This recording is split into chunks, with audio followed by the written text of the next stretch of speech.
नमस्कार। आप सभी का आज सत्संग में स्वागत है। ये सत्संग एक अच्छा अवसर है हम सबका आपस में जुड़ने के लिए, और यहाँ हम आध्यात्मिक विषयों पर बात करते हैं। यदि किसी का कोई प्रश्न हो या कुछ कहना चाहते हैं तो अनम्यूट करके कह सकते हैं, या प्रश्न पूछना है तो वो लिख करके भी भेज सकते हैं। कुछ प्रश्न आए थे पहले से, वहीं से शुरुआत करते हैं। एक संदेश इसी ग्रुप में भेजा गया था, मैंने ही डाला था, पोस्ट किया था कि यदि महावीर का अनुसरण करके हम अहिंसक हो गए तो ये अपने आप में ही एक हिंसा है। यदि सहज अहिंसा का समाधान घटा तो वो दूसरी बात है।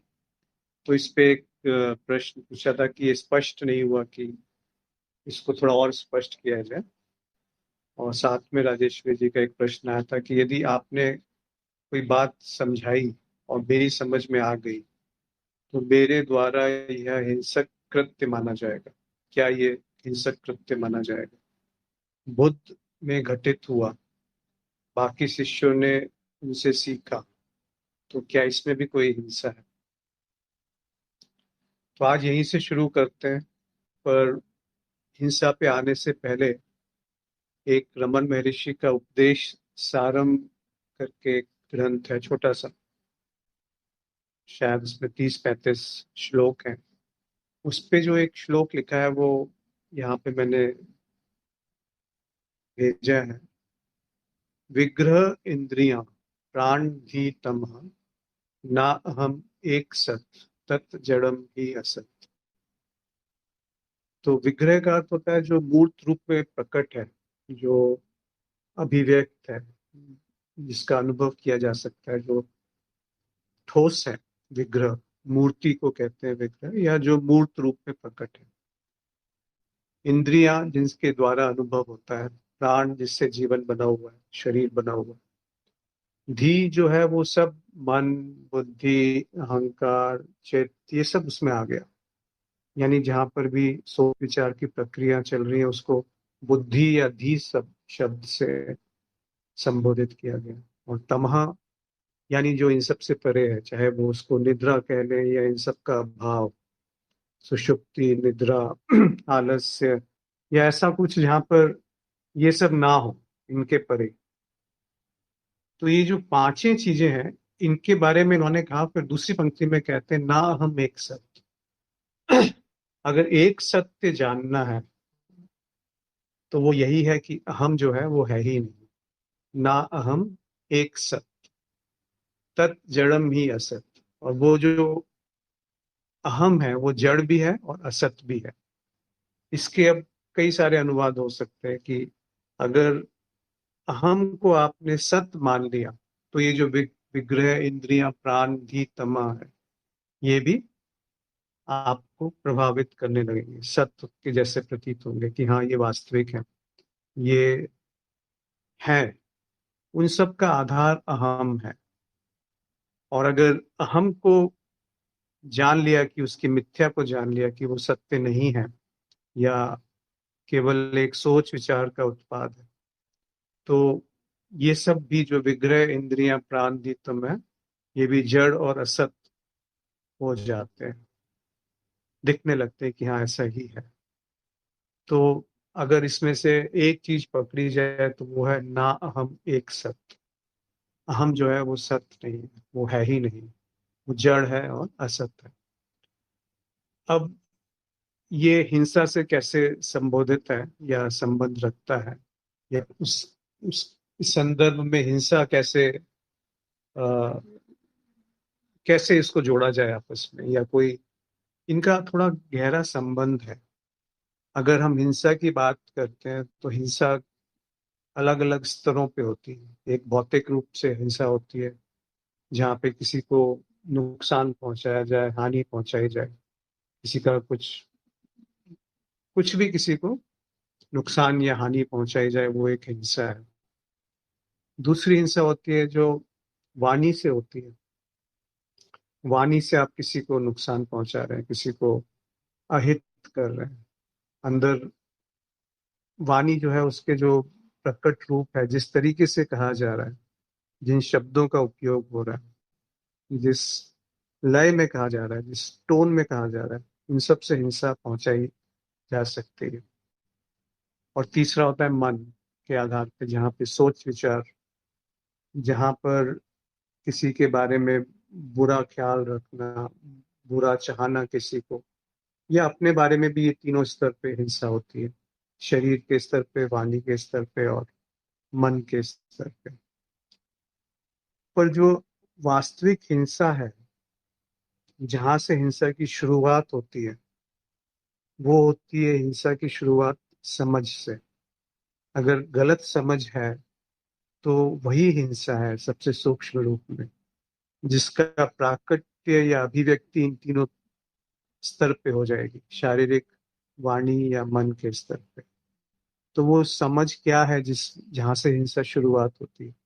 कोई भी आप लोग भी जिस यदि कुछ साझा करना चाहें तो अवश्य करें। पर सबसे सूक्ष्म हिंसा की शुरुआत वहीं से होती है जहां से रमन महर्षि ने कहा है, ना अहम एक सत्य। अगर ये सत्य नहीं पहचाना कि अहम जो है ही नहीं, या वो जड़ है, असत है, अगर इस सत्य को नहीं जाना, तो हिंसा वहीं से शुरू होगी। और जब भी अहिंसा की बात कही जाती है, तो जब ये समझ बहुत ठोस है, जिसको आत्मबोध या आत्मज्ञान भी कह सकते हैं, तो वहां से जो प्रभाव बहेगा, जो व्यवहार में प्रकट होगा, शरीर, मन और वाणी के स्तर पे, वो अहिंसा है। वो एक प्रणाम है, एक परिणाम है उसका, जो समझ सही रूप से घटित हुई है। अब इसकी बहुत और गहराइयों में जा सकते हैं कि अहिंसा, जब हम धर्म का नाम देते हैं, अहिंसा परमो धर्म, तो आपकी जो अभी की स्थिति है वो स्वीकृत नहीं है, वो स्वीकार नहीं है, उसका, उसमें कुछ अपूर्णता दिख रही है। और कोई अन्य जिसमें वो अहिंसा सहज रूप से बही थी, उसकी तरह हम बनना चाहते हैं, या उसके जैसा अनुकरण करना चाहते हैं, अनुसरण करना चाहते हैं, कि वहां पर बहुत आकर्षण होता है ऐसे गुणों में जो किसी और में दिखते हैं, जो बहुत सुंदर होते हैं, बहुत अच्छे प्रतीत होते हैं, और हमें लगता है कि वो गुण हमारे अंदर नहीं है। उन गुणों को हम हासिल करना चाहिए, या हमें उनको प्राप्त करना चाहिए। तो यहाँ पर हिंसा की शुरुआत हो गई, क्योंकि जो अभी है वो स्वीकार नहीं है, जो पूर्ण है उसमें कुछ दोष दिख रहा है, उस पूर्णता में समर्पण नहीं है, उस पूर्णता में अभाव है।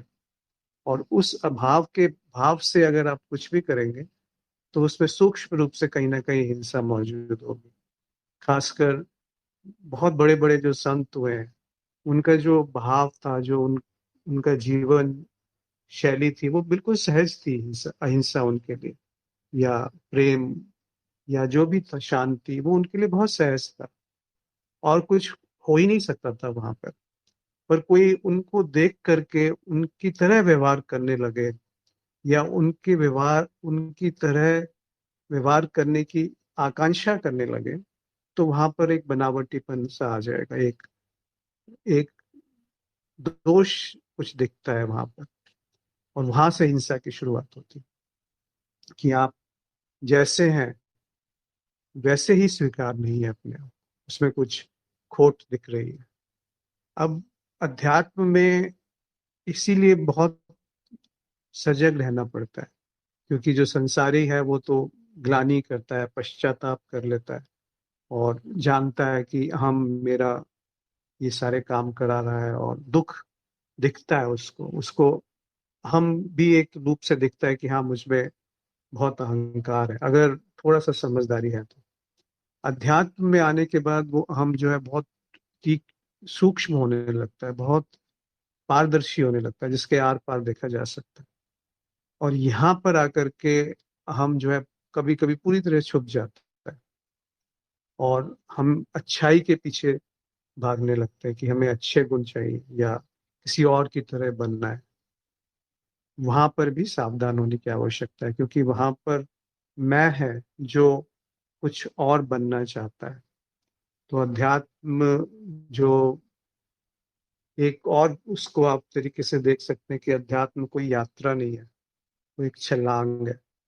जहां पर आप हैं वहीं से, उसी परिस्थिति में जो स्वयंभू है उसकी तरफ एक दृष्टि है, एक छलांग है, जहां पर हम जो है बिल्कुल पूरी तरीके से उसकी मिथ्या दिखने लगी। उसका वो है ही नहीं। रमन महर्षि ने तो कहा ना अहम एक सत्य। अगर एक सत्य जानना चाहते हो, वो यही है कि अहम नहीं है। अगर इसको नहीं जाना तो जो भी कृत्य होंगे वो हिंसा ही है, वो हिंसक ही होंगे। बेशक सूक्ष्म रूप में वो हिंसा होगी या प्रगाढ़ रूप में हिंसा होगी, लेकिन होगी हिंसा है। अगर वो समझ पूरी तरह से जीवन में नहीं उतरी, पूरी तरह से आप उसमें समा नहीं गए, उसके लिए प्रयत्न नहीं करना, बस ये समझ काफी है। उसके बाद जो भी घटेगा वो अपने आप उस होश में या उस जागृति में होगा जिसकी ये सत्य है। इसको सब तरह से देख लिया, ठोक बजा करके अच्छी तरह से जान लिया, अच्छी तरह से जांच लिया, अच्छी तरह से सत्यापित कर लिया। इसलिए नहीं कि किसी और या किसी और। अहिंसा कोई साधना नहीं है, अहिंसा कोई साध्य नहीं है, कोई साधन नहीं है। अहिंसा जो है वो समाधान है। जब कुछ अंदर से घटा जिससे आपको होश जागृत हो, उसमें जो भी हुआ तो वो अहिंसा है। वो एक साधना के रूप में प्रकट रहेगी। वो कोई प्रैक्टिस नहीं है, साधना की तरह उसको नहीं उपयोग किया जा सकता। ऐसा मेरा मत है। इसमें त्रुटि भी हो सकती है, हो सकता है कुछ गलत भी कहा जा रहा हो, तो अवश्य उसको कोई और अगर सुधारना चाहता है तो अपने अपने आप को अभिव्यक्त कर सकते हैं। तो जो राजेश्वरी जी का प्रश्न था कि यदि आप से कोई बात आपने कोई बात समझाई और मेरी समझ में आ गई तो मेरे द्वारा यह हिंसक कृत्य माना जाएगा। समझ ही तो पे ही तो असर करना है। अगर अहिंसा जागृत जब होती है तो समझ ही सुधरती है। तो किस स्रोत से आई वो भी महत्व नहीं है, किसने कहा वो भी महत्व, कोई महत्व की बात नहीं है। चाहे वो कहीं से पढ़ के समझ में आया या किसी से सुनकर समझ में आया या किसी महान गुरु की बात पता चली, तो उससे जो अंदर घटित हुआ, अगर वो सहज रूप से कार में है और उससे कोई व्यवहार में परिवर्तन आ रहा है, तो वो हिंसा नहीं, क्योंकि यहाँ पर कोई ऐसा नहीं है कि कुछ आप आकांक्षा करके या थोप थोप रहे हैं कि मुझे किसी और की तरह बनना है। वैसा नहीं है, पर वो सहज रूप से हो रहा है। और जो भी हो रहा है वो होश में घट रहा है, क्योंकि ये पता चल गया कि हम ही हिंसा का कारण है मुख्य रूप से। अगर मैं है तो हिंसा है। अगर मैं का कहीं पर भी अनाधिकृत रूप से हस्तक्षेप है तो वो हिंसक कृत्य है, हिंसा है उसमें। जैसे छोटे छोटे बच्चे हैं, कोटा में इंजीनियरिंग की परीक्षण उसकी तैयारी के लिए भेज देते हैं और वहां पर जाकर के अनफॉर्चुनेटली कुछ हर साल कुछ बच्चे आत्महत्या कर लेते। तो क्या वो आत्महत्या है या वो हत्या है? वो तो हिंसा है। बच्चे को तो खिलना चाहिए, बच्चे को तो खेलना चाहिए।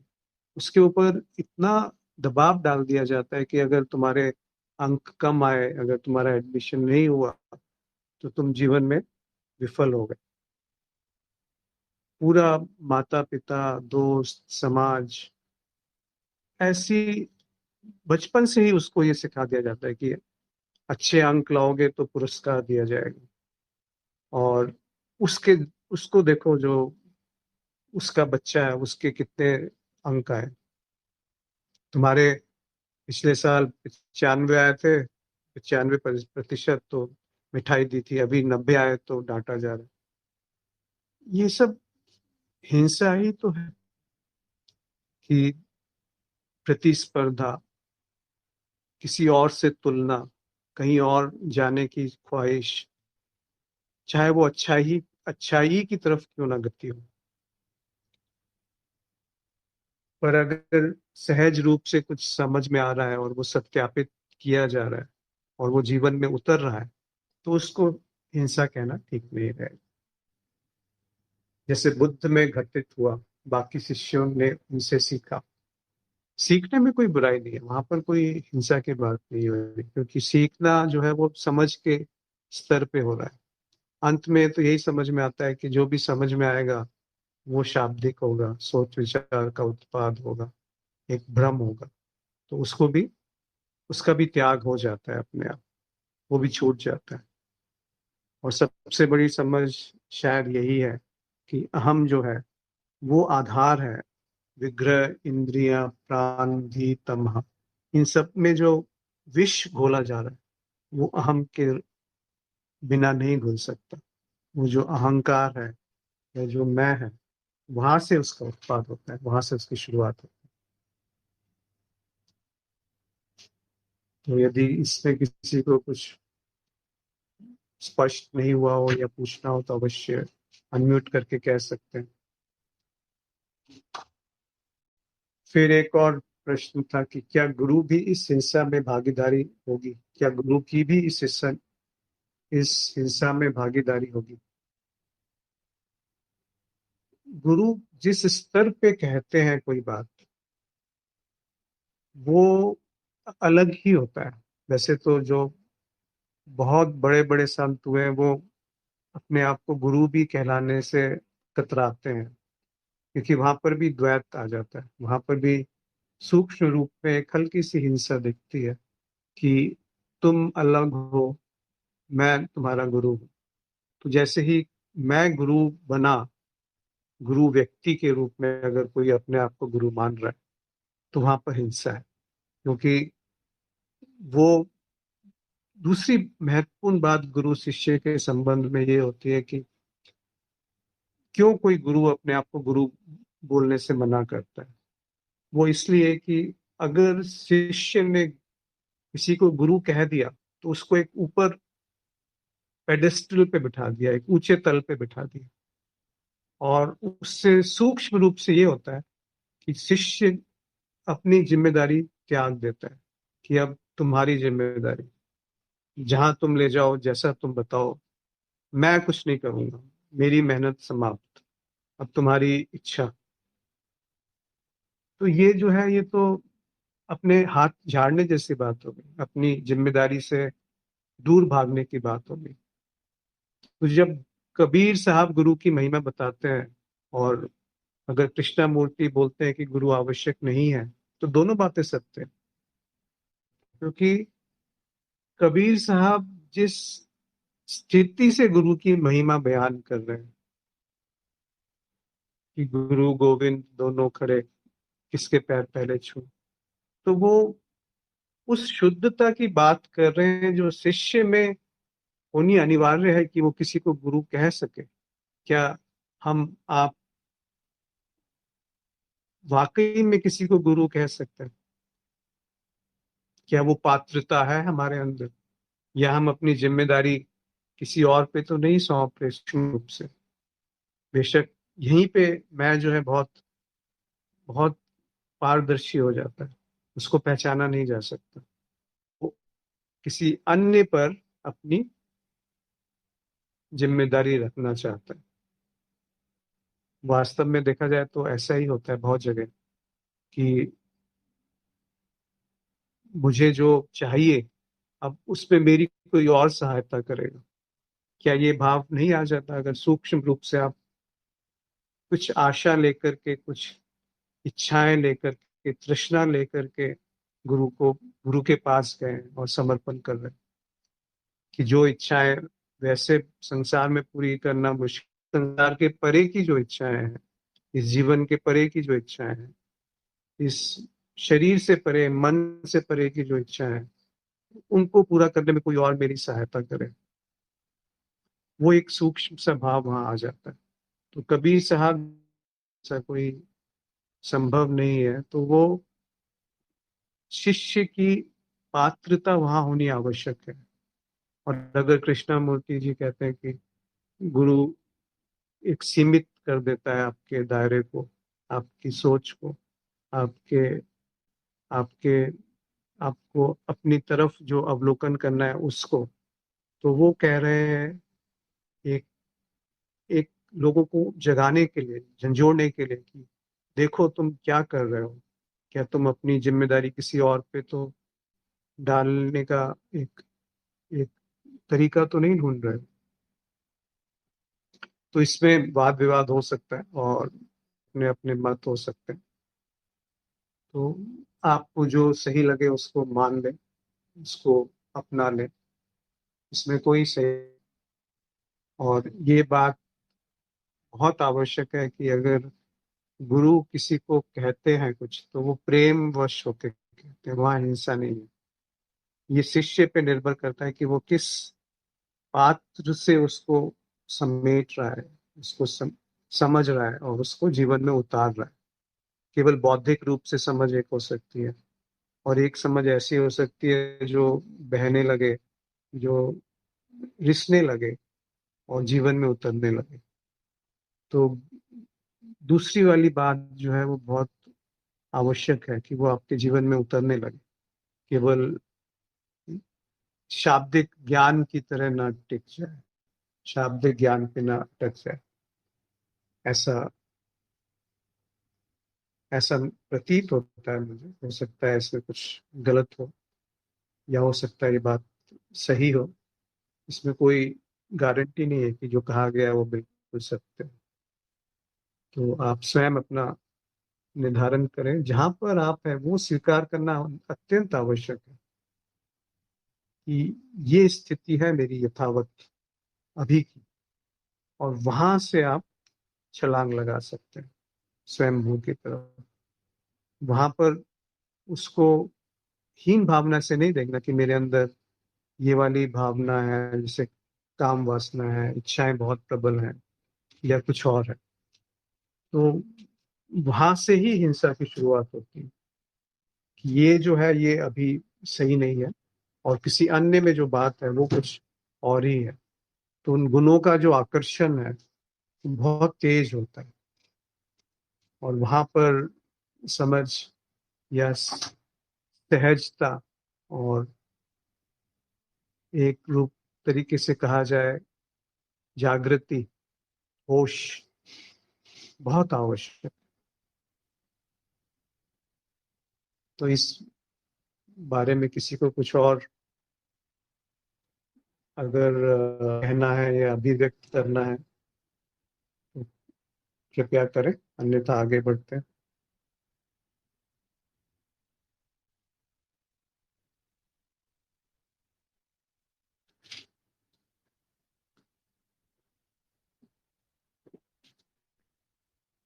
वेदिका जी का एक प्रश्न है कि अभी सत्संग के बाद ये प्रश्न आ रहा है कि उस विराट जीवन को बुद्धि के स्तर से जान लेने के बाद इस मनुष्य जीवन में क्या करना शेष रह जाता है।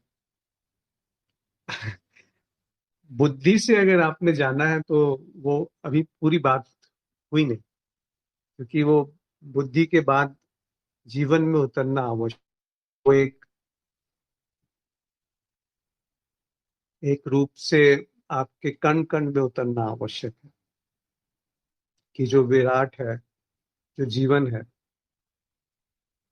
वो है क्या।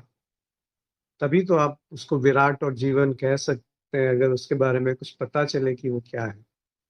और सबसे आश्चर्य की बात यह है कि विराट और जीवन जो है उसको बुद्धि में भी समझना अत्यंत मुश्किल है, लगभग असंभव सा है। क्या कहेंगे आप, कोई ना कोई शब्द उसके सोच विचार से या सुन करके या मनन करके उस पर आरोपित कर दिए जाएंगे। पर जो वास्तव में जीवन है वो शब्द नहीं है। जैसे अभी बाहर आप देख रहे हैं तो इस जो देखना हो रहा है वो जीवंत है, पर जैसे ही वो देखना स्मृति पे अंकित हुआ, वहां पर उसमें जीवन नहीं रहा। वो एक स्मृति शब्द ही आया है मृत, मिट्टी से, जो जड़ है, और उसका आधार है अहम। उसका आधार है अहम। करता क्या है? हम जो है विभाजन करता है। ना अहम एक सत, तत् जड़म ही असत। अहम के आधार पे ही सब जड़ और असत सिद्ध होता है। और क्या क्या जड़ और असत सिद्ध होता है? विग्रह, इंद्रिया, प्राण, धी, तम। अब कुछ बचा ही नहीं, चाहे वो मूर्त रूप हो, प्रकट रूप हो, चाहे वो सूक्ष्म इंद्रियां हो, चाहे वो प्राण हो जिसको हम जीवन कहते हैं, तथाकथित जीवन कहते हैं, या धी हो यानी चित्त हो, स्मृति हो, और मन हो, इच्छाएं हो, या फिर तमह हो, यानी इन सब से परे निष्क्रियता हो, शांति हो, और उसको आप किसी भी रूप में परिभाषित कर दीजिए, सुषुप्ति हो, निद्रा हो। इन सब को उन्होंने कहा कि ये सब जड़ है और असत है। और ये सब जड़ असत तब तक है जब तक अहम है। जैसे ही वो अहम की रूपरेखा, उसकी पूरी कार्य, उसकी जो कार्य करने का ढंग समझ में आया कि वो सोच विचार का उत्पाद है, तो जैसे ही उसका विलय हुआ, विसर्जन हुआ, तत्क्षण जीवन वहां पर मौजूद है। पर उसको आप बुद्धि में नहीं समा पाएंगे, उसको बुद्धि में आप बयान नहीं कर पाएंगे। तो ये जब जीवंत रूप से दिखने लगा कि अहम की मिथ्या के प्रकट होते ही जीवन अपने प्रचुर मात्रा में प्रकट है, और जैसे ही वो स्मृति पे अंकित हो रहा है तो वहां पर वो मृत है। तो उसी क्षण वो आपके आप जीवन जो है वो आप इस माध्यम से बहने लगेगा, इस मनो शरीर यंत्र के माध्यम से बहने लगेगा। उसमें मैं जैसा कुछ भी नहीं रहेगा। मैं का संपूर्ण नाश हो जाता है। पर जीवन पूरे प्रचंड रूप से वहां दिखेगा। जैसे एक बच्चा है, उसमें मैं नहीं होता, पर वो जीवन, पूरा जीवन तो उसमें भरा पड़ा है। और एक बहुत पंडित है, ज्ञानी है, जो पढ़ पढ़ करके, पोथी पढ़ पढ़ जग मुआ, पंडित भयानक हो, ढाई आकर प्रेम का, पढ़े जो पंडित हो। तो क्यों कहा है ये कबीर साहब ने, ढाई आकर प्रेम का? ये ढाई आकर प्रेम है क्या? जैसे ही विभाजन है तो प्रेम असंभव है। जैसे ही अहम है तो प्रेम असंभव है। और अगर प्रेम नहीं है तो सब पंडिताई हो जाएगी, सब शाब्दिक और बौद्धिक ज्ञान हो जाएगा। और प्रेम का अर्थ ही है वो समझ जिसमें अहम का नाश हो, जिसमें अहम की मिथ्या देखने लगी। केवल इतना ही देखा जा सकता है कि अभी बेहोशी है, और वो बेहोशी को देखना मात्र ही होश का जन्म है। या जन्म कहना तो ठीक नहीं है, होश की पृष्ठभूमि वहां प्रकट है। पर वो होश ऐसा है जिसकी स्मृति नहीं बनेगी, इसीलिए उसको आप बयान नहीं कर पाओगे, इसीलिए किसी को समझा नहीं पाओगे, इसीलिए वो पढ़ करके नहीं प्राप्त होगा। इसीलिए वो उदाहरण अगर दिया जाए कि आप एक पूरी किताब पढ़ सकते हैं अग्नि के बारे में, एक एक उसको शब्द शब्द को आप याद कर सकते हैं, स्मृति में ला सकते हैं, परंतु वो चिंगारी जो है, वो अग्नि जो है वास्तव में वो कुछ और है। वो उस किताब से नहीं पता चलेगा कि अग्नि क्या है। वो उसकी जो गर्मी है, जो उसकी तपन है, वो जीवंत है। और वही जीवंतता की जो बात हो रही है, वो कबीर साहब प्रेम में कहते हैं, ढाई आकर प्रेम का। और वही जीवंतता अभी इस क्षण उपलब्ध है, सबके लिए उपलब्ध है। जैसे एक उदाहरण और देखा जाए इसमें कि एक सूर्य एक है। अगर हम सूर्य को जीवंत मान लें तो उसका जो प्रतिबिंब है, अगर सूर्य को बिंब कहते हैं, और उसका जो प्रतिबिंब है, अगर एक कांच पड़ा है, उस पे उसकी एक परछाई है, तो वो जो परछाई है वो सूरज नहीं है। बेशक वो परछाई दिखे कि वो सूरज जैसी है, बेशक उसमें से रोशनी भी आए, बेशक उसमें से ऊष्मा भी आ रही है, पर वो सूरज तो नहीं है। और अगर वही सूरज मिट्टी में पड़ रहा है तो वहां पे कोई भी उसका प्रतिबिंब भी प्रकाशित नहीं होता। और वही सूरज अगर 1000 दर्पण में है तो हजारों दर्पणों में वो सूरज प्रकाशित है। सूरज तो एक ही है। वैसे ही अगर कोई उस प्रतिबिंब को पकड़ ले तो वो बिंब तक नहीं पहुंच पाएगा। इसीलिए कहा जाता है कि वो जीवन क्या है जिसमें, मेरे जीवन में वो क्या है जो बिंब है, जो स्रोत है, जहां से ये झरना फूट रहा है, जहां से ये शब्द प्रकट हो रहे हैं, जहां से वो प्रेम का स्रोत है। मैं हूं, ये भी एक मान्यता मिट गई, पर वो तो प्रचुर मात्रा में जीवन बह रहा है। क्या आप देख सकते हैं अभी इसी समय कि वो जो अहम है वही कारण है एक विभाजन का, एक दूरी का, या उसको किसी भी तरीके से परिभाषित करना उस मैं को कि मैं अच्छा हूं या मैं बुरा हूं, मैं शरीर हूं, मैं मन हूं, मैं बुद्धि हूं, मैं चित्त हूं, या मैं साक्षी हूं। किसी भी रूप में उसको प्रकाशित करना एक जीवंत प्रक्रिया नहीं है। जो जीवंत है वो कुछ और है, जिसके लिए इस समय उपलब्ध होना आवश्यक है। जैसे आप अगर ये जानना चाहते हैं कि मेरी सांस कौन सी नासिका से चल रही, तो वहां जीवंतता होनी आवश्यक है, वहां पर सजगता होनी आवश्यक है, वहां होश होना आवश्यक है। वहां मैं का कोई काम नहीं है और होश उपलब्ध है। तो ऐसा कोई अगर आप विधि ढूंढ लें अपनी, या इजाद कर लें या अपना लें, जिसमें कि कहीं जाना नहीं है, कुछ पाना नहीं है, कुछ करना नहीं है, कुछ खोने का भय नहीं है, पर उपलब्ध है ये जीवन इस क्षण। वास्तव में तो कोई विधि है नहीं, पर आप ढूंढ सकते हैं अपनी कोई विधि।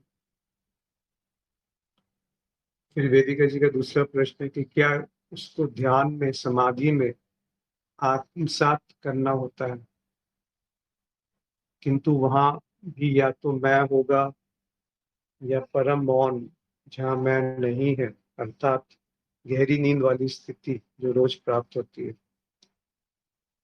क्योंकि आत्मसात वास्तव में कुछ होता नहीं है, या तो होश पूरा है या फिर बिल्कुल नहीं है।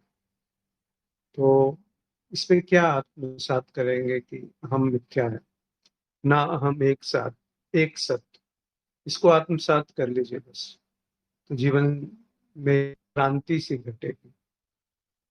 और आपने ये देखिए, इसको थोड़ा और ढंग से समझते हैं कि जो मैं कहता है कि मैं अच्छा हूँ या मैं बुरा हूँ, या मैं संसारी हूँ या मैं ज्ञानी हूँ, या मैं शरीर हूँ या मैं मन हूँ, क्या यही, या मैं साक्षी हूँ, क्या यही मैं नहीं कह रहा कि मैं का भाव है?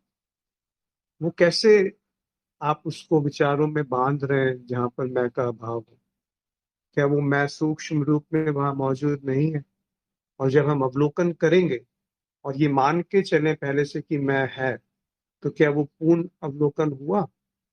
अगर हम दो चीजें देखते हैं हमेशा, एक जिसको अनुभव किया जा रहा है, एक जो अनुभव कर रहा है, तो अगर हम अनुभव करने वाले को पहले से ही स्थापित कर दें कि वो तो है ही, फिर हम अनुभवों से पता लगाएं कि वो जो है ही वो क्या है, तो आप एक ही निष्कर्ष पे आएंगे कि जो अनुभव करता है वो स्थायी है, वो अपरिवर्तनीय है, क्योंकि वो पहले से ही ऐसा कुछ उसमें उसका अवलोकन नहीं किया गया।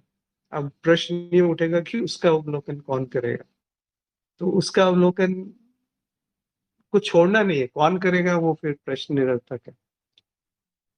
उसको भी मान के ना चले कि मैं की क्या आवश्यकता है, जैसे रक्त का, आपने खाना खाया, उस खाने खाने से जो रक्त में परिवर्तन हुआ वो खाना, उसमें मैं की क्या आवश्यकता है? जो हृदय धड़क रहा है, इसमें मैं की क्या आवश्यकता है? जो रक्त नाड़ियों में बह रहा है, उसकी क्या आवश्यकता है? मैं क्या करता है, एक विचारों में थोड़ा सा अंकुश लगा सकता है, लेकिन विचार कहाँ से उत्पन्न हो रहे हैं उसमें मैं की क्या आवश्यकता है? तो आप पाएंगे कि मैं की जो कंट्रोल है, जो बहुत सीमित है, बहुत सीमित है, यानी बहुत ही सीमित है। जैसे अगर मैं का बस चलता तो वो सब चीज पे अपना आधिपत्य लगा देता, कि ये मेरा देश, ये मेरा, मेरे संबंधी, ये मैंने किया, ये मैं यही तो चलता रहता है जीवन भर। मेरे विचार, मैं अच्छा हूँ, मैं बुरा हूँ। अच्छाई वाला मैं और पारदर्शी होता है और सूक्ष्म होता है, उसको समझना और मुश्किल होता है।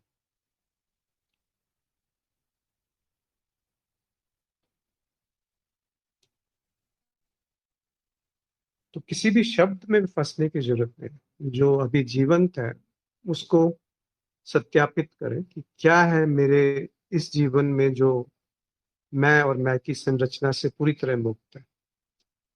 अब मैं की संरचना और मैं, वो ऊपर जो श्लोक है उसमें बयान की गई है कि मैं की संरचना में विग्रह, इंद्रिय, प्राण, धी, तमह आ गया, जहां पर उस पे कोई ना कोई आधिपत्य जमाया गया है कि ये विभाजन है, और इसमें से कुछ हिस्सा मैं है और कुछ हिस्सा मैं नहीं है। पर जब मैं की संरचना की बात हो रही है, तो ऐसा जीवन क्या है अभी जो मैं और मैं की संरचना से मुक्त है?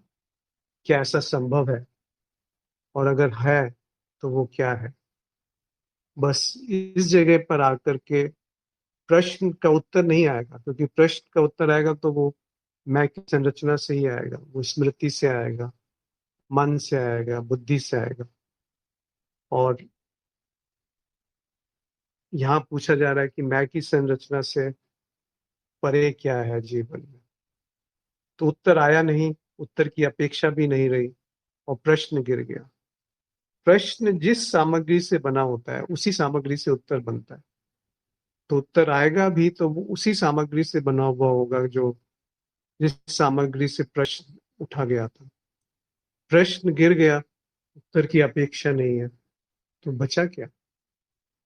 इसको सत्यापित कीजिए।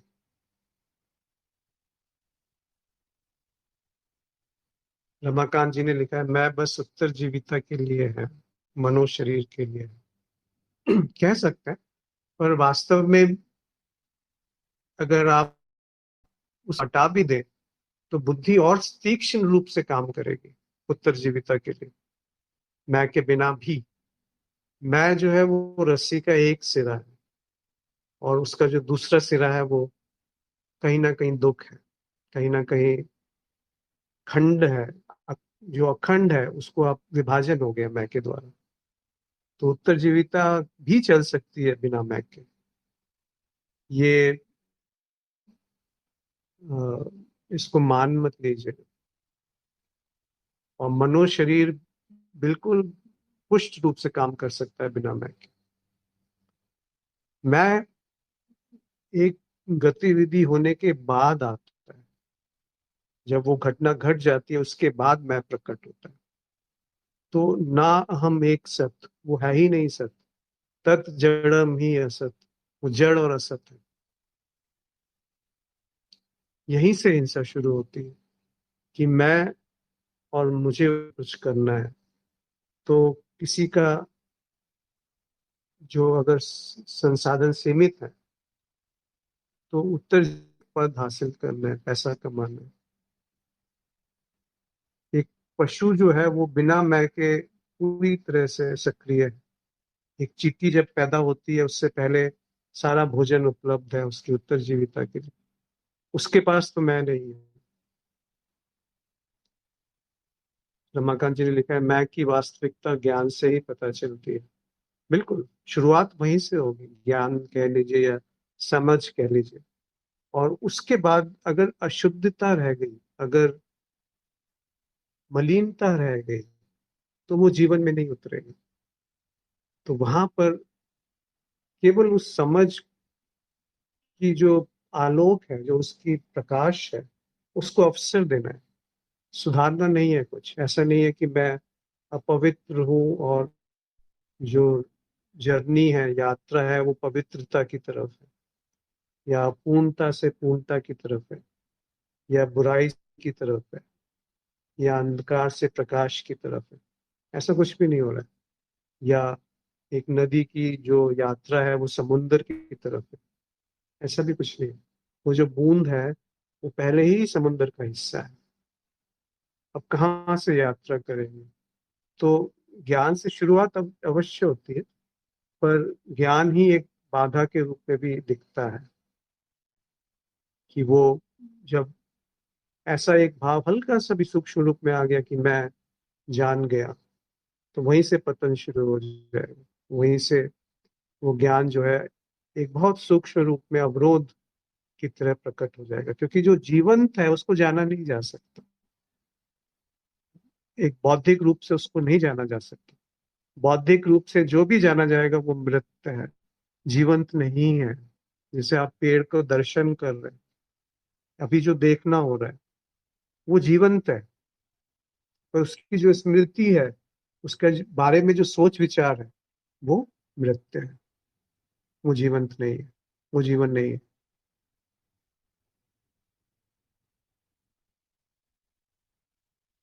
एक और आगे उन्होंने लिखा है वेदिका जी ने कि अगर कहें कि जागरूकता के साथ वह स्थिति तो जागरूकता है, तो मैं भी हूँ। वह गहरी नींद वाली स्थिति जागरूकता जागरूकता के साथ क्या यह संभव है? कितनी देर तक और उसका क्या औचित्य है? ये खुद प्रायोगिक करके आप पाइए कि वो जो होश है या जागरण है, वो किस किस अवस्था में बना रह सकता है। तो सैद्धांतिक रूप से तो ये संभव है कि वो होश जो है वो सभी अवस्थाओं में बना रहे। पर अगर ये चाह पैदा हो गई कि वो होश बना रहे, तो वहां पे आप देखेंगे कि मैं जो है वो सूक्ष्म रूप से जागृत हो गया कि ये होश हर अवस्था में बना रहे।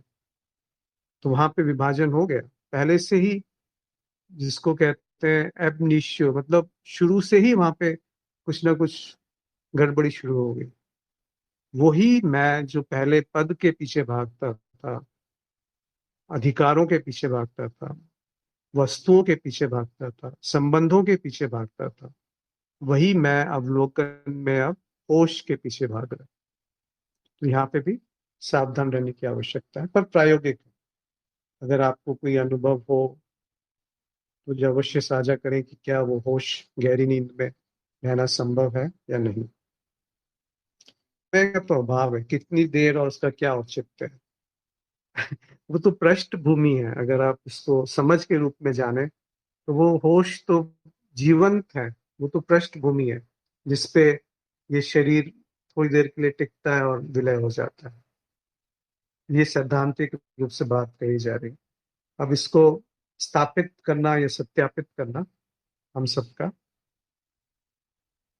हम सब के लिए आवश्यक है, अन्यथा वो एक सैद्धांतिक बात रह जाएगी।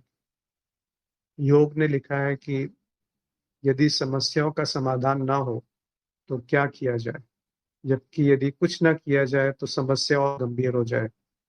समय की विशेष कमी हो और जिम्मेदारियां हो, मानसिक रूप से टूटा हो लेकिन हारा ना हो। आपकी जो बात मुझे समझ में आई प्रश्न से, और एक दो बार आपसे बात भी हुई है, चर्चा भी हुई है। तो भी आपकी उम्र कम है और जिम्मेदारियां ज्यादा हैं, तो उनको पूरा कीजिए। अध्यात्म में उनका कोई सोल्यूशन नहीं है, कोई हल नहीं निकलेगा।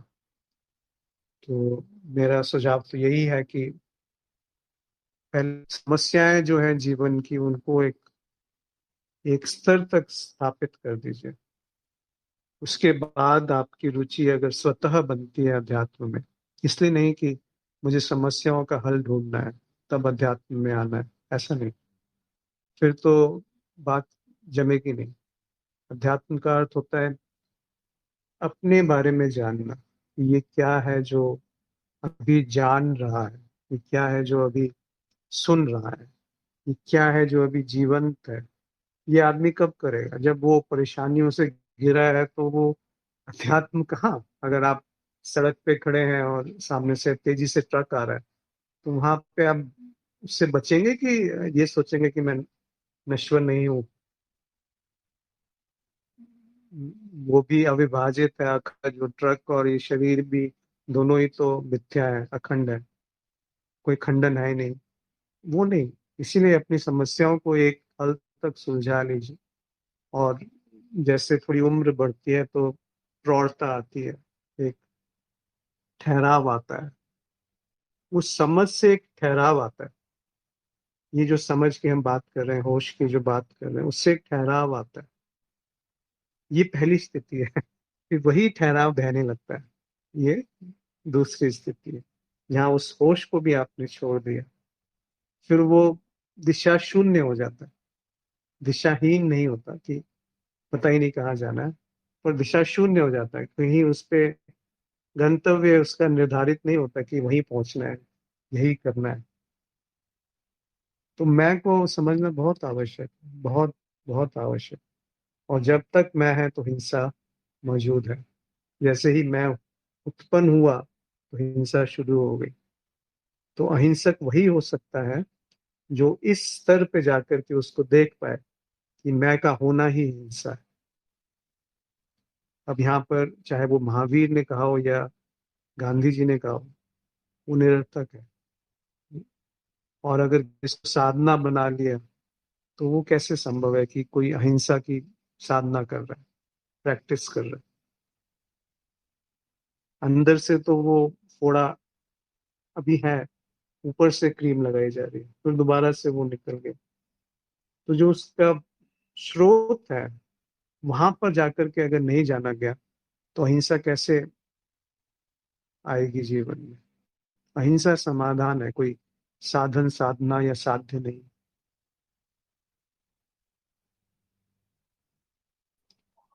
तो किसी और को कुछ अगर कहना हो आज के बारे में? जी। जी, आप जो ये वाक्य बोल रहे हैं, ये पहले भी आपने बोला था, अहिंसा साध्य साधन नहीं है, समाधान है।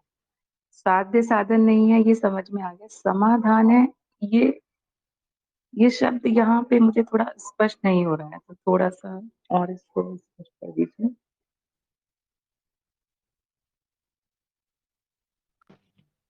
देखिए, समाधान से हम समझते हैं जो एक उसका परिणाम है। जैसे एक स्रोत है और उसका एक प्रभाव है, कारण और प्रभाव। तो कारण जो है वो अभ्यास हो सकता है, साधना हो सकती है। जैसे कि अगर ये समझ स्थापित हो गई कि मैं ही उसका कारण है जो समस्या पैदा कर रहा है या जो हिंसा पैदा कर रहा है, तो ये समझ में जैसे ही बदलाव आया, वैसे ही अहिंसा अपने आप प्रकट हो गई। अहिंसा को प्रकट करना नहीं पड़ा। ना वो लक्ष्य है कि अहिंसा प्रकट होनी चाहिए, ना वो कोई साधन है या उपकरण है या कोई माध्यम है जिसके द्वारा ये अहिंसा प्रकट हो सकती है। ना ये व्यवहार में लाया जा सकता है कि मैं अहिंसक रूप से व्यवहार करूंगा। तो जब भी मैं करूंगा अहिंसा का पालन, तो मैं बना हुआ है, तो वो कारण बना हुआ है। और समाधान नहीं रहेगा उस समय। समाधान का अर्थ है कि जब पूरी समस्या का हल हो गया, वो बची ही नहीं। और वो कैसे होगा? जब उसके जो स्रोत है वहां पर चोट पहुंचे, जहां जड़ से जब वो उखड़ जाए, तो समाधान उपलब्ध है। समाधान लाना नहीं पड़ेगा, कोई उसका तरीका नहीं है कि वो समझ कैसे उत्पन्न करिए जाए। इसका भी कोई तरीका नहीं। ना आप पढ़ करके उसको प्राप्त कर सकते हैं, ना सुन करके उसको प्राप्त कर सकते हैं, ना उसकी साधना करके आप उसको हासिल कर सकते हैं। इसीलिए उसका कहा गया है, जहां तक मुझे समझ है, कि वो एक परिणाम है किसी और चीज का। जैसे आग के साथ प्रकाश और रोशनी दोनों है। अगर मैं का समझ पूरी तरह से प्रकट है, तो उसके साथ साथ अहिंसा और प्रेम दोनों पाए जाएंगे वहां पर। तो जो कारण है उसको अगर देख लिया गया तो समाधान उपलब्ध है। आप सीधे उसकी साधना बना के करेंगे बिना कारण पे को जाने हुए, तो शायद समाधान उपलब्ध ना हो पाए, ऐसा कुछ है, या ऐसा समझ आया मुझे। जी जी, हेलो स्पष्ट हो गया। धन्यवाद। गुरुजी, नमस्ते। जी। हेलो। जी नमस्कार। हाँ गुरुजी, जी, मैं बोलिए विपिन। वीरपाल सिंह बात कर रहा हूँ। गुरुजी, मैं आपकी वीडियो सुन यहाँ। रहा हूँ काफी दिन से। जी। तो आप कहाँ पर रहते हो गुरुजी? मैं आज थोड़ा सा परिचय लेना चाह रहा हूँ आपका। पहली, वो आप जी ले सकते हैं, पर कोई यहाँ गुरु नहीं है। आप अगर यहाँ पर कोई गुरु जी नहीं है, आप चाहे तो जी। नाम से बोल सकते हैं, या भाई अगर साहब कह अश्विन सकता जी हूँ। बोले तब भी कोई परेशानी नहीं है, पर यहाँ कोई गुरु नहीं है। हाँ हाँ, भाई साहब कह भाई जी। दीजिए, दोस्त कह दीजिए, जो कहना की, पर वास्तव में कोई ठीक है गुरु जी। नहीं। हाँ जी, बोलिए। जी आप जी, मैं तो यहाँ आप कहाँ से? मैं मुंबई से हूँ, अभी मुंबई में हूँ। अभी अच्छा जी। मुंबई में है। तो ये जो आपका आध्यात्मिक ज्ञान जी। है, किन संतों को लेकर के या किस विषय को लेकर के रहता है? ये कुछ पर्टिकुलर एक विषय से है कोई, ये जैसे संत मत है या कबीरपंथी हैं या ओशो से मिल करके है या अष्टावक्र से मिल करके है, या सभी का मिक्सचर है आपका पास ये ज्ञान? मेरा तो कुछ भी नहीं है इसमें वास्तव में, क्योंकि अभी हम जो बात कर रहे हैं वो मैं की बात कर रहे हैं कि मैं और मेरा, उसकी संरचना से जी परे क्या है। तो ये जी ज्ञान जो है अलग अलग में अलग अलग प्रकट हुआ है, इसमें मेरा कुछ भी नहीं है। जैसे आपने जो भी नाम कहे वो बहुत बड़े बड़े लोग हैं, बड़े बड़े महात्मा हुए, चाहे रमन हम्म। महर्षि हो, निसर्गदत्त महाराज हो जी, या मोजी हो, संत हो, कबीर रॉबर्ट हो, आडम से हो। मीरा हो, जी जी। कोई भी हो, तो उससे क्या अंतर पड़ता है। पर उन्होंने तो क्या गुरु जी, कहा वो महत्व है ना।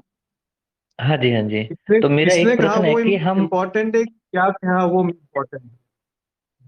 हम्म, जी मेरा बोलिए। आपसे एक प्रश्न है कि यदि कोई काफी लंबे टाइम से प्रयास कर रहा है उस पिता परमात्मा पाने के लिए, और वो ना पा रहा हो, तो उसमें कमी कहाँ आ पा रही है?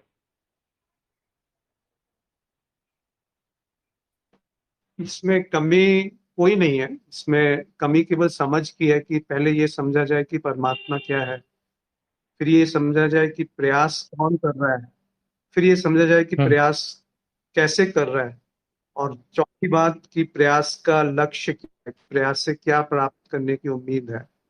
अगर ये चारों चीजें स्पष्ट हैं तो मार्ग स्पष्ट हो जाएगा, या फिर आप जिस मार्ग पे हैं वहां से अपना मार्गदर्शन ले सकते हैं।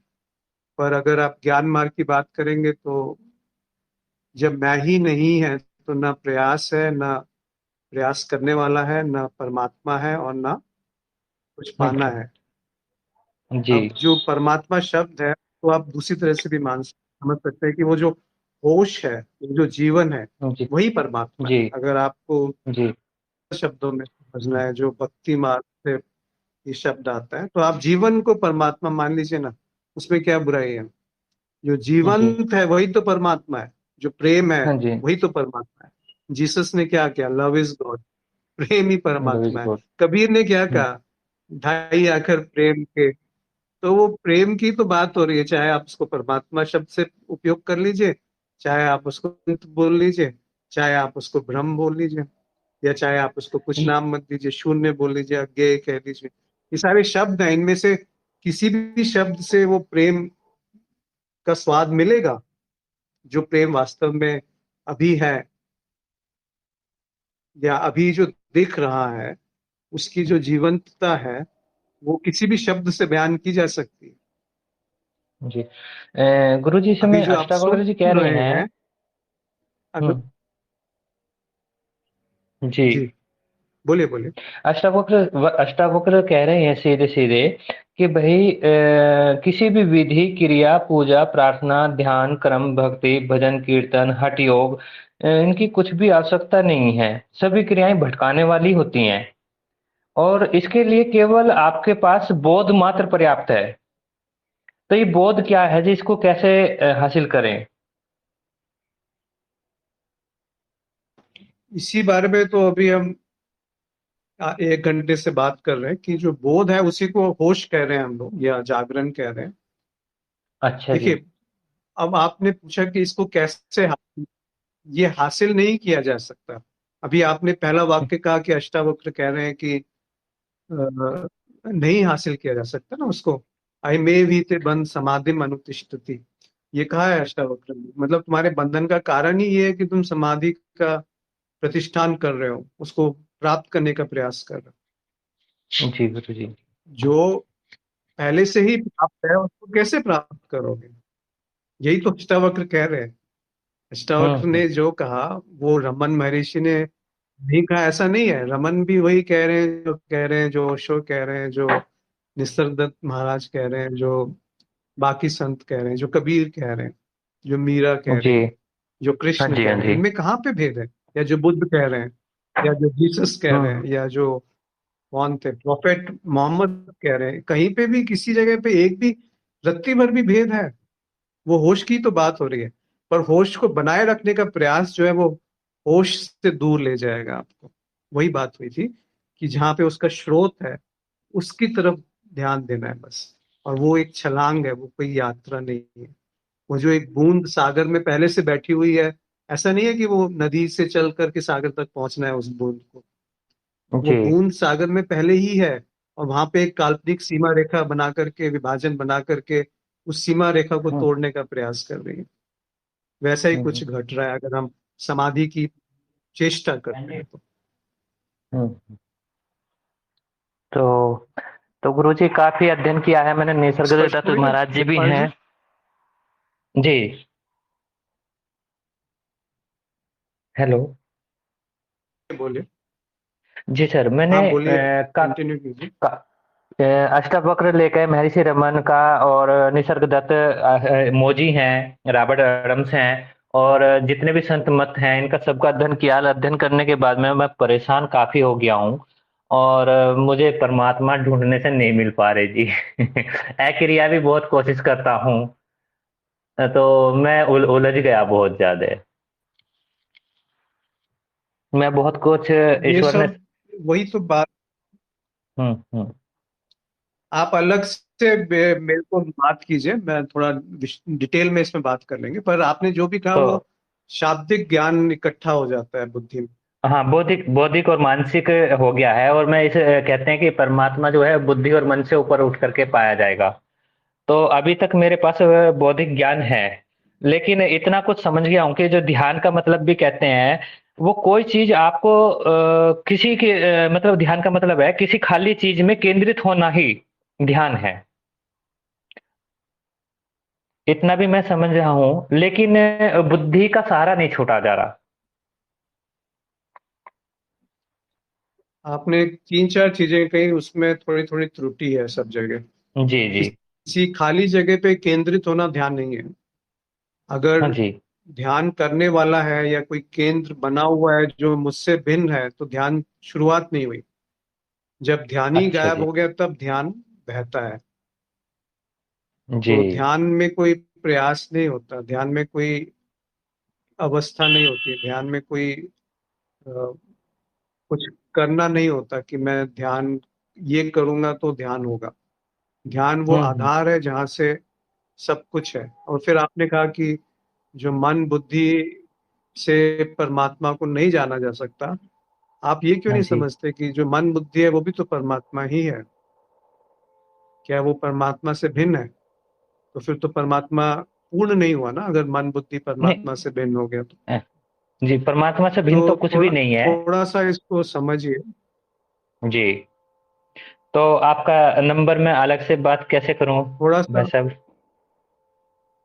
यदि मैं आपसे चलिए, बात कोई बात करूं नहीं। अलग? अगर आप अगले सत्संग में आएंगे, शनि मैं आपको, आप मेरे को टेलीग्राम में मैसेज भेज सकते हैं, अन्यथा जी। अगले सत्संग में जब हम आएंगे तो अब भी उस पर भी बात कर सकते हैं। अदरवाइज आप टेलीग्राम में मेरे को मैसेज भेज दीजिए, तो हम समय निर्धारण करके वहां पे भी बात कर सकते हैं।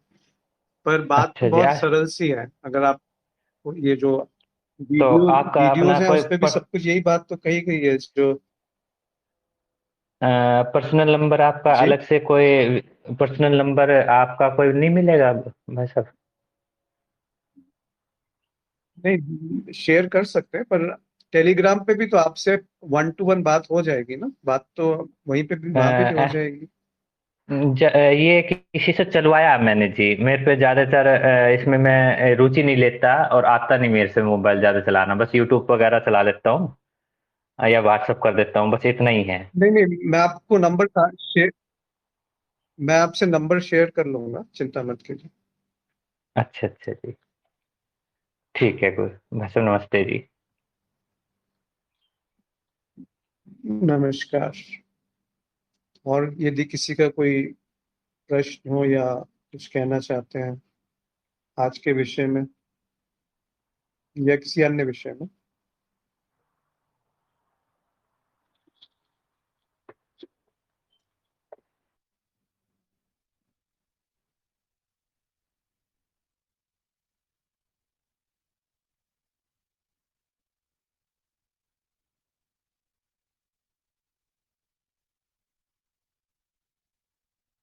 अर्जुन ने लिखा है क्या विषय है? विषय तो 2-3 विषय थे। हिंसा पर बात हुई थी, कर्ता भाव पे बात हुई थी, समस्या पे बात हुई थी। आपको जिसमें रुचि है उसमें बात कर सकते हैं, या इसकी रिकॉर्डिंग सुन लीजिएगा तो वो आपको मिल जाएगा।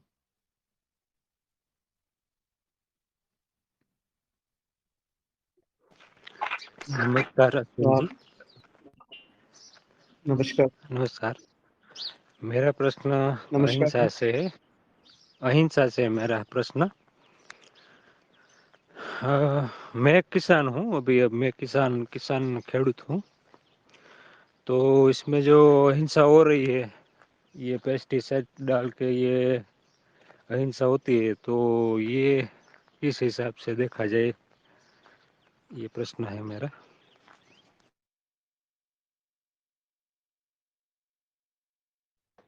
देखिए, हिंसा तो आप रोक नहीं सकते। अगर भौतिक रूप में बात हो रही है, जैसे अभी आपने उदाहरण दिया कि पेस्टिसाइड डालते हैं तो बहुत सारे कीटाणु मर जाते हैं खेत में, सब्जी, और अगर उनको नहीं आप डालेंगे तो हो सकता है वो खेती या आपकी जो उपज है उसको खा जाएंगे वो। तो डालना भी आवश्यक है, और नहीं डालने बिना भी काम नहीं होगा। तो हिंसा, आप ये रिकॉर्डिंग सुन लीजिएगा। इसमें जो हिंसा की बात कही गई है वो 3 स्तर पे हिंसा होती है। शारीरिक रूप से, वाणी से, और मन पे, मन में भी होती है। तो आप जो कह रहे हैं वो शारीरिक रूप या भौतिक हिंसा की बात कर रहे हैं। वहां पर कई बार वो मतलब उसको आप अवॉइड नहीं कर सकते, उसको आप टाल नहीं सकते भौतिक रूप से। परंतु वाणी में और मन में बहुत शुद्ध रूप से अहिंसा का वास हो सकता है। तो उसका जो मूल कारण है कि हिंसा क्यों है, वहां पर अगर आप पहुंचेंगे तो अहिंसा सहज रूप से बहेगी। ऐसे तो हिंसा बहुत हो रही है। आप दही खा रहे हैं, उसमें भी बहुत सारे कीटाणु हैं, या आप कोई खाना, पानी बॉयल कर रहे हैं तो उसके अंदर भी बहुत सारे कीटाणु हैं जो मर जाते हैं बॉयल करने से। तो ये सारी आप सांस ले रहे हैं उसमें भी बहुत सारे कीटाणु हैं। आप चल रहे हैं तो पता नहीं कितने छोटे छोटे कीटाणु मर जाते होंगे पैरों से दबकर। तो उसको हिंसा की श्रेणी में रखना ठीक नहीं है। पर वैसे तो बड़े बड़े संत हुए, जैसे महावीर की ही बात हो रही थी, वो तो अपने मुंह पे भी कपड़ा लगा लेते थे ताकि जो, उसमें भी कई कीटाणु मर जाते हैं, शायद गर्म हवा बाहर निकलती है या जो भी है प्रक्रिया, इसलिए वो मुंह में भी कपड़ा बांध लेते थे। तो वो सारी हिंसा, वैसे ऑर्गेनिक जो खेती है, ऑर्गेनिक एग्रीकल्चर, वो भी कर सकते हैं जिसमें कम से कम पेस्टिसाइड का उपयोग किया जाए। पर वो आपके ऊपर निर्भर करता है। तो हिंसा जो है वो मूल रूप से उसका जो स्रोत है वो ये है कि मैं को नहीं पहचानना हिंसा है, मैं का होना हिंसा है, मैं का अनाधिकृत हस्तक्षेप हिंसा है। वहां से अगर आप शुरू करेंगे तो नीचे सब कुछ सहज होता जाएगा। और किसी का कोई प्रश्न है या कोई अपने विचार साझा करना चाहते हैं?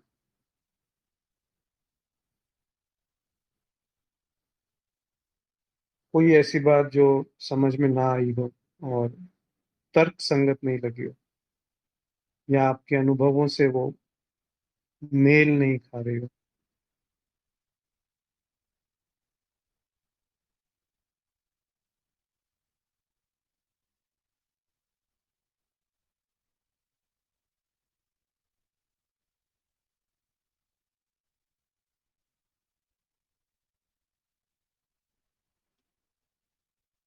तो आज यहीं पर हम समाप्त करते हैं। आप सबका बहुत बहुत आभार आज के सत्संग में जुड़ने के लिए। ये कोई यहाँ पर गुरु नहीं है, यहाँ पर कोई ऐसा नहीं है जो अथॉरिटी से कुछ कह रहा है। यहाँ पे जो भी कहा जा रहा है वो जीवन में जो घट रहा है उसको साझा किया जा रहा है, और वो इस अपेक्षा से किया जा रहा है कि जो भी जुड़े वो अपना अनुभव साझा करें, और कहीं पे असहमति है तो अवश्य उसको बताएं कि ये बात तर्क संगत नहीं है, ये बात मेरे अनुभव से मेल नहीं खाती। तो आप सबका बहुत बहुत आभार आज जुड़ने के लिए। और